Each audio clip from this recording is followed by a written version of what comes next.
Hello and welcome to day 4 of Inktoberfest with Maker Forte. It is Michelle here with you from Made by Michi, and today we are going to be having lots of fun using alcohol inks.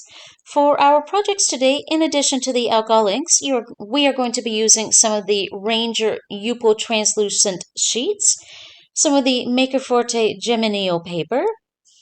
We are also going to be using some alcohol blending solution, as well as some isopropyl alcohol, and mine just happens to be 99.9%.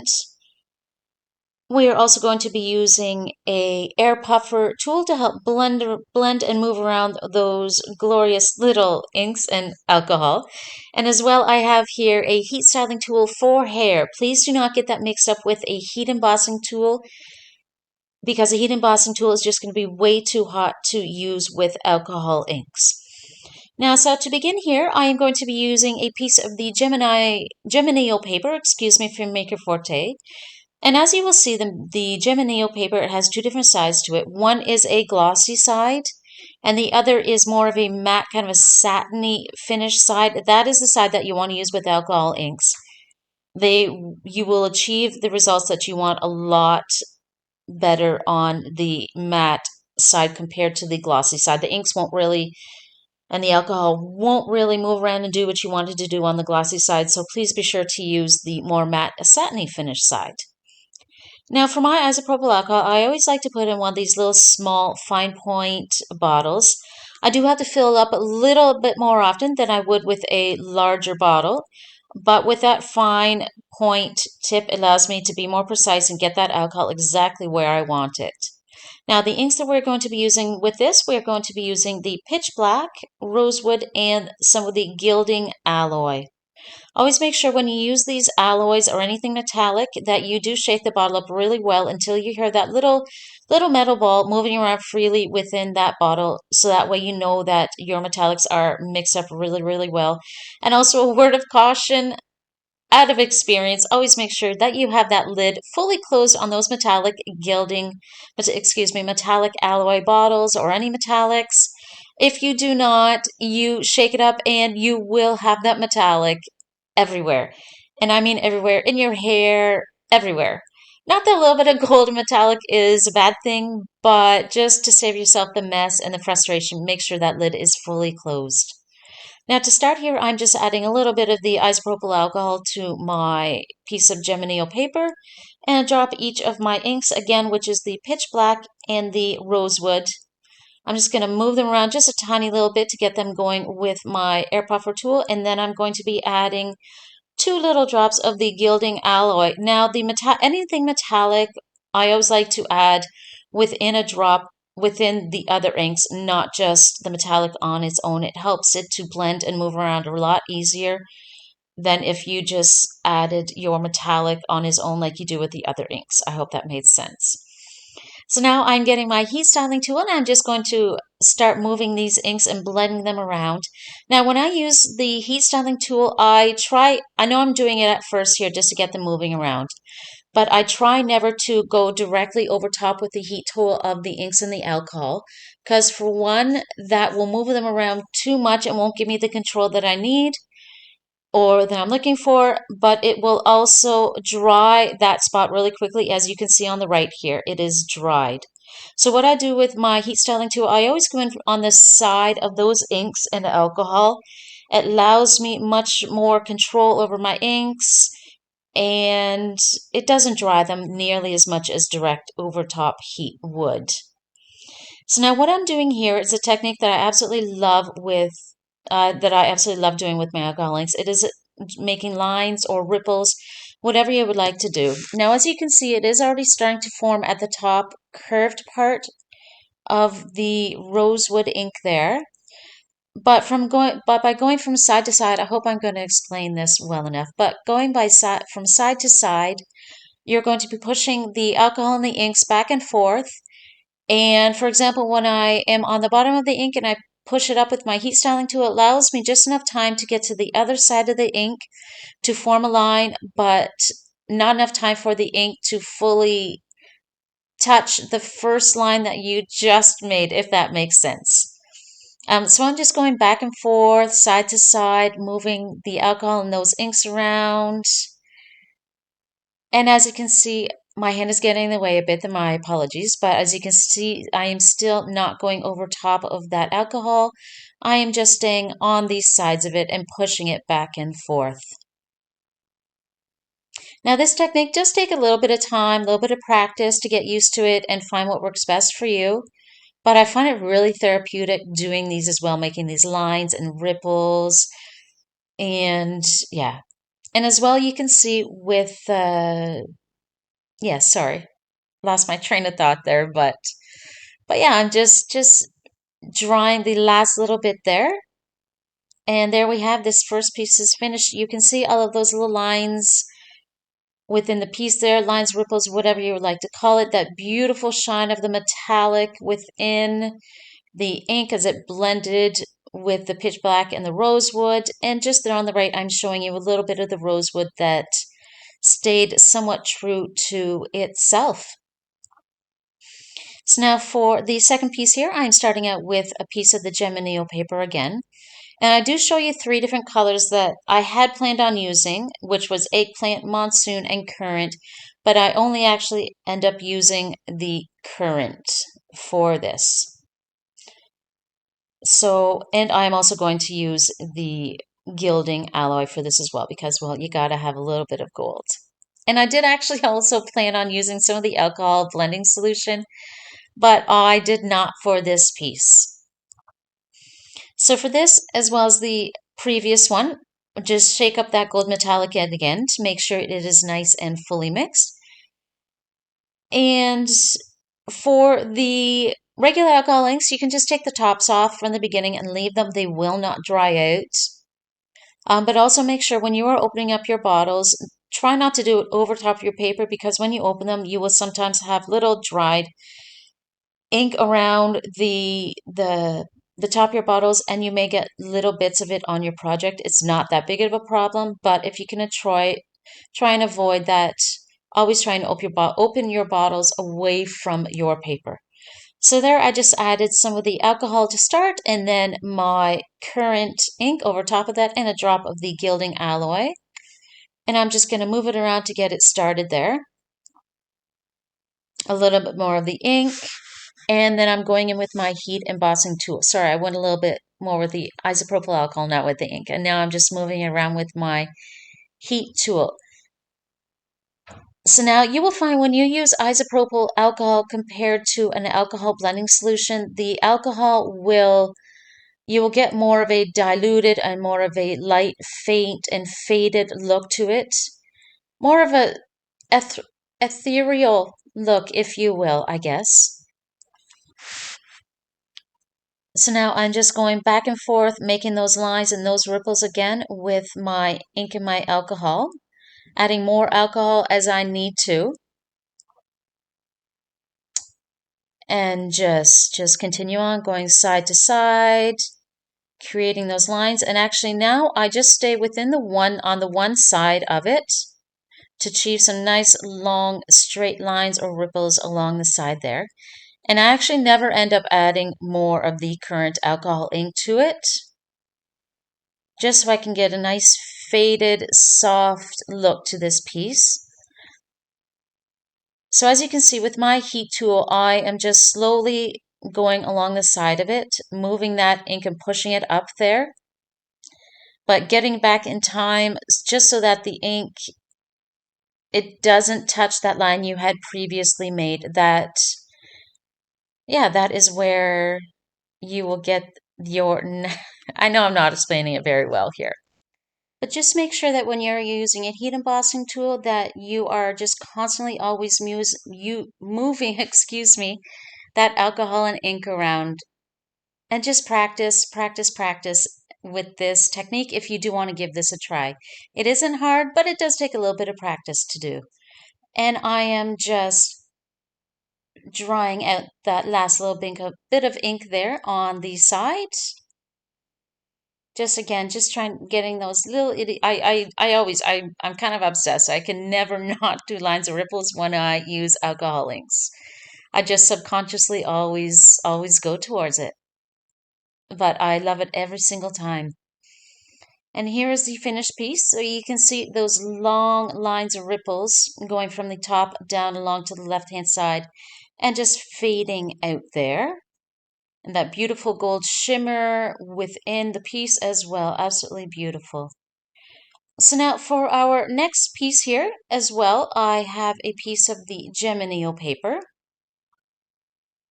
And the colors that I'm going to be using for this, I'm going to be using Stream and Sepia. Now these are two beautiful colors that just blend absolutely, they blend perfectly. And for this, I have a rose gold alloy. And again, make sure that is mixed up really well with that cap on nice and tight so you don't end up with rose gold metallic absolutely everywhere. So to start, as with the other two pieces, I laid down some of my isopropyl alcohol and then 2 drops of the Stream and the Sepia, one each.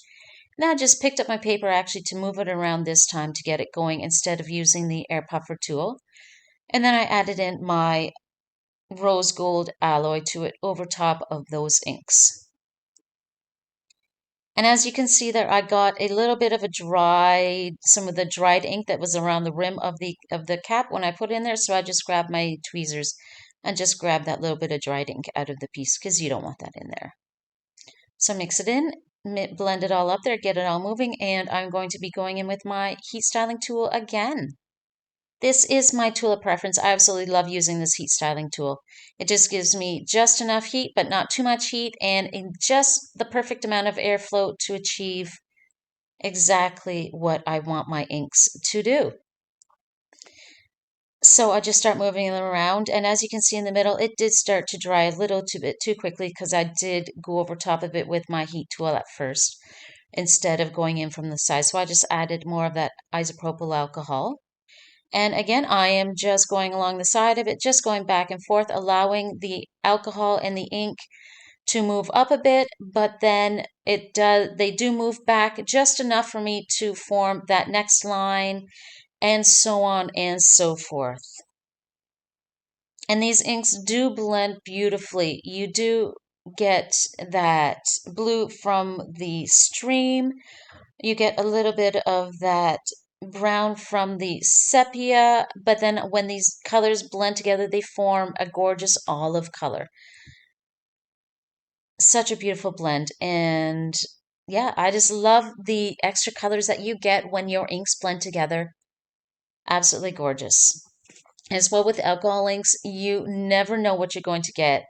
No two pieces will ever be the same, and that is the beauty of alcohol inks. Yeah, they kind of have a mind of their own, and you just got to let them do their thing, do their make their magic, and you may not always love the outcome and the pieces that you have, but don't ever throw them out because you can rework them. You can save them for die cuts. Sometimes you can even erase it all with some isopropyl alcohol and start over, but don't ever throw out your pieces no matter how frustrated you may get with them. Save them, put them aside, come back to them in a few hours, the next day, a week from now, and you never know, you may change your mind. So now I am just drying the last bit of ink here that I have, and you can see those two colors have blended together into a beautiful olive green. Now, as you can see with this piece, I achieved some absolutely gorgeous ripples and lines on this. Absolutely beautiful. I love how this turned out. And that shine from the rose gold alloy, absolutely beautiful. And you can see that bit of sepia there down on the left-hand corner, that true color of the sepia before it blended. Absolutely beautiful that piece looks. So now for this, I'm actually using a piece of the Yupo translucent. Now it's not a completely translucent paper. I'm going to say it's more of a semi-translucent. It is definitely heavier than a Yupo. Excuse me, than a vellum. So it is not as translucent, but it gives this beautiful, dreamy yeah, it's softer look than a regular Yupo or the Geminio, excuse me, paper would give you with your pieces. So with this, again, I just start with a bit of my isopropyl alcohol. And for this, the colors that I'm going to be using, I am using teakwood, oregano, Dijon, and rosewood. And this gives you a beautiful autumn color palette, which is perfect for this time of year. And then I'm going to be using, of course, my favorite, the gilding alloy, which is that gold that we used at the very beginning. So now I'm just picking up the paper and just letting the inks and the alcohol blend together on their own. And please make sure you're always wearing rubber gloves when you do this. I never put on rubber gloves and my hands always get a mess when I am done using alcohol inks. So please make sure that you use rubber gloves with them. Don't do as I'm doing here. So I'm just doing exactly as I did before. I blended those inks and now I'm going in with my heat tool and just creating those lines and the ripples and just going back and forth over top, or sorry, beside those inks, I should say. Just going back and forth along the length of the alcohol and the inks. And as you can see, it is slowly drying back as I am pushing the alcohol with the heat coming in from the sides. But the alcohol and the ink just has enough time to move back to form the next line. You can kind of see that here as it is moving along and drying there. So yeah, and you do get a softer, a little bit more muted look on the translucent Yupo than on other paper, I do find. It is a really pretty look. And like I said at the beginning, a little bit more of a dreamy look you would get with this. Really, really pretty it is. And I'm just finishing drying up the last little bit there. And that piece is all finished. You can see just really faintly, really lightly, the lines that we did achieve with that. And there was a little bit of ink that wasn't fully dry there, so I just finished it up there.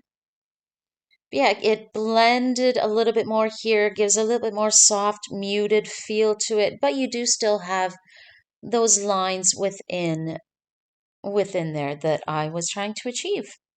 But really pretty, slightly different look that you and feel that you get with the translucent Yupo, but still just as beautiful as the other pieces. And so now for my next piece, I'm grabbing another piece of the translucent Yupo, and you can see the transparency there through to the paper towel, the ink there. And for this piece, I'm going to be using the exact same colors as I used for the previous one, but I'm also going to be using the alcohol blending solution for this in addition to the isopropyl alcohol. So first I'm just laying down my alcohol inks. I'm going to let them blend a little bit. But first I add on a drop of the gilding alloy on top of one of the other inks that I had laid down. So now I'm just going to move that around, help it blend, get started moving a bit. And then I will add some of the blending solution. Now, the difference between blending solution and the isopropyl alcohol will help to dilute the colors a bit and lighten them up, whereas the blending solution will help, as the name says, it's a blending solution. So it will help to blend your inks and your colors, but they will still retain their vibrancy. If yeah, that you will still, they'll be a lot more vibrant than you would get with the isopropyl alcohol because the blending solution is not helping to dilute the inks and your colors. So now I am just going in with my heat styling tool as I did for the previous pieces and just moving them around. This one here, I am not trying to achieve the lines and the ripples as I did previously. So I am still coming in on the side of the alcohol with the heat styling tool to help move them around, but I am going over top of them a little bit, if that makes sense there. Now I did add in more of the blending solution and a little bit more of the rosewood ink, and as you can see with that blending solution, like I was saying, the colors retain their vibrancy, but it just really helps to blend them just a little bit more. I was going to go in with more color, but I decided not to. As you can see, I was about to add more color to it, but I did not. So now this piece is finished. And you can see those two lines there where the color is deeper. There is ink there that has not fully dried yet. And those little bits of ink is where you can apply foil on top of it. Now you want to use foil that is made for laminators or a ink machine. The ink remains a little bit tacky there. I find that I achieve this, I get better results doing this technique using the blending solution. It does help it to remain a little bit more tacky where those inks blended together compared to just an isopropyl alcohol. So I just take the piece of foil, put it over top of the piece, and I just rub my finger back and forth till I get a nice adhesion with that tacky alcohol ink and blending solution mix and the foil. And as you can see, that shine from the foil is absolutely beautiful.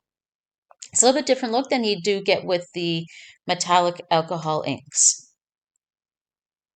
As you can see, I'm just showing you here. I did have a bit of ink that I got on my finger previously. I just removed it using a hand sanitizer. Hand sanitizer does wonders for removing any ink that you have on your fingers or from a work surface. And I know you probably all have some of that hanging around, so grab that hand sanitizer and use it.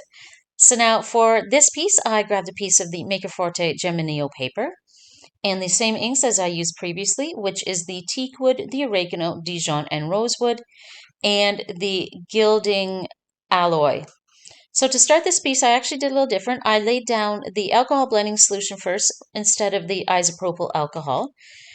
But then I went in as I usually would, and I added drops of my inks to that and the gilding alloy over top of one of the inks, not on its own, because it will help to blend it a lot better when it is already with another ink rather than just on its own. So I just grab the paper and just start helping to move and blend those inks around on their own, and then I go in with my heat embossing tool.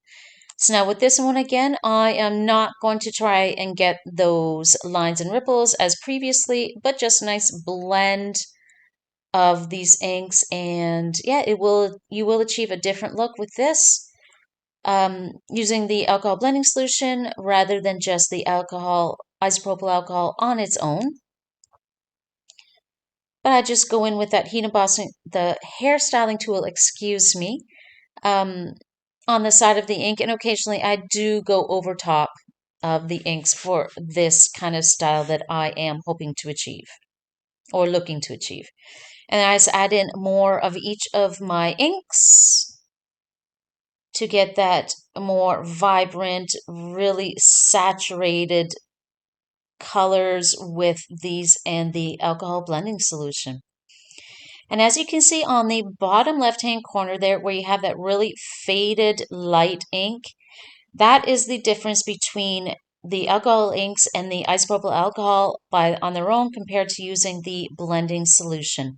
On the rest of the piece, I use the blending solution, but on the bottom there, the ink mixed only with that isopropyl alcohol, and you get that really soft, wispy, faded look to it compared to the bright, vibrant look of the rest of the piece with the alcohol blending solution.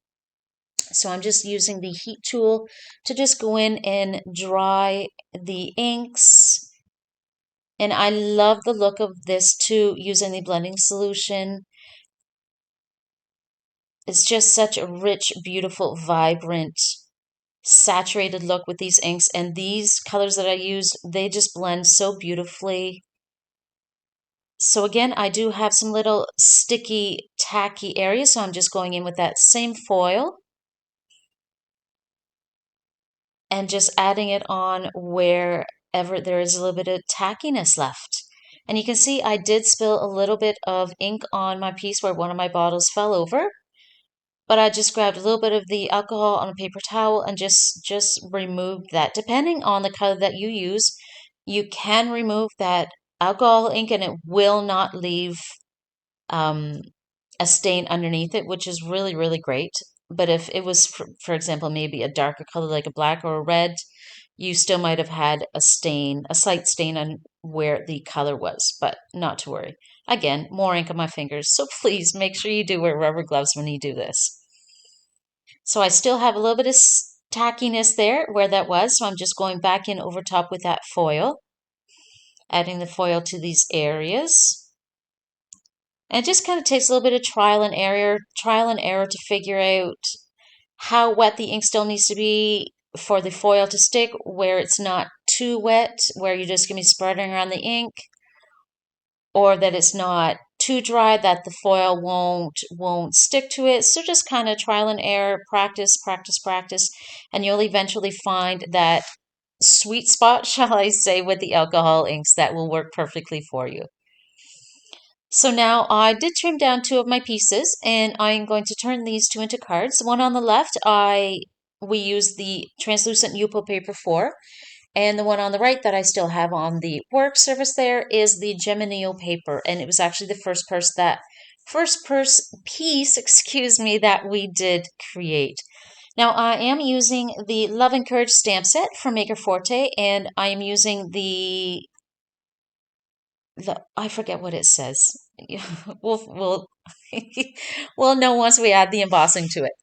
So now you can heat emboss on Yupo paper, on Geminio paper. It is a little bit tricky. It's kind of like a vellum. A little bit too much heat and you will warp it, because most papers that you do use with alcohol inks are a synthetic plastic type of paper. The heat will always warp your paper somewhat. So like with vellum, you do want to make sure you don't apply too much heat to it, but just enough heat so that it melts it, and you always keep your tool moving around, etc., etc. So I am just adding my embossing ink to it. Now I had misplaced my Maker Forte embossing ink pad, so I really don't know where it was, so I had to use a different one. I'm just going in with some gold heat embossing powder, and here we could see, so with a Yupo paper or the Geminio paper, for example, you want to make sure, for my heat embossing tool, I had it on the lowest heat. And you just want to make sure you keep that heat moving around on there, that you don't keep it concentrated in one spot too much, or you will risk warping and melting your paper a little bit too much in one spot. I was just trying to show you there that I did apply a little bit too much heat, and I did overheat the heat embossing powder. It did bubble a bit, um, but it's not a big deal actually. And it was just the Geminio paper. It did curve. It didn't warp. I don't want to say it warped, but it just did curve in the middle of the paper from the heat of the heat embossing tool. So while the paper was still warm, I did just kind of try to bend it a bit to reverse that the curving that we did get on it. It did help a bit, but then I just placed it underneath something heavy for a little bit, and it did flatten it out perfectly.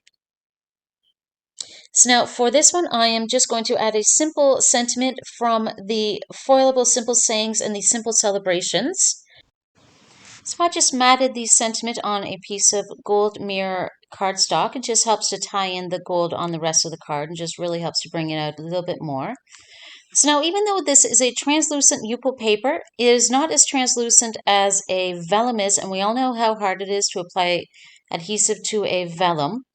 And also the alcohol ink on it helps to hide the adhesive just a little bit more.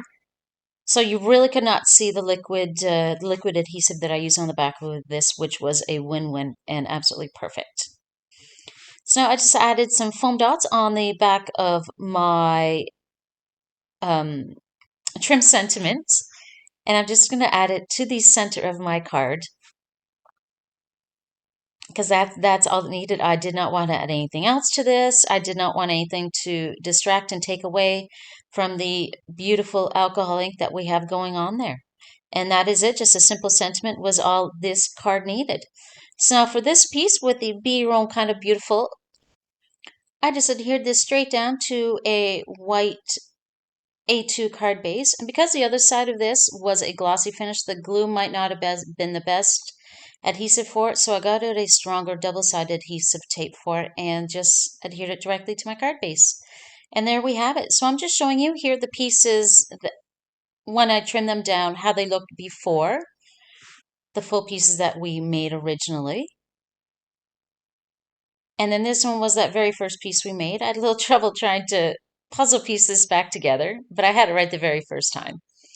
So there we go. That was the first piece that we made with the pitch black, the rose gold, and the gilding alloy. And that is it. Here are the rest of the pieces that we made today, using a mix of the alcohol ink blending solution, some isopropyl alcohol, some metallic foil, and as well as those metallic alloys. I hope that you have enjoyed yourself today, that this has helped to inspire you a little bit. If you have alcohol inks, get them out, have fun, create something magical, and just have fun doing it. Thank you so very much for stopping by today. Hope you have the most wonderful and creative day and enjoy the rest of Inktoberfest. I know there is so much more amazing inspiration to come and videos. Have a wonderful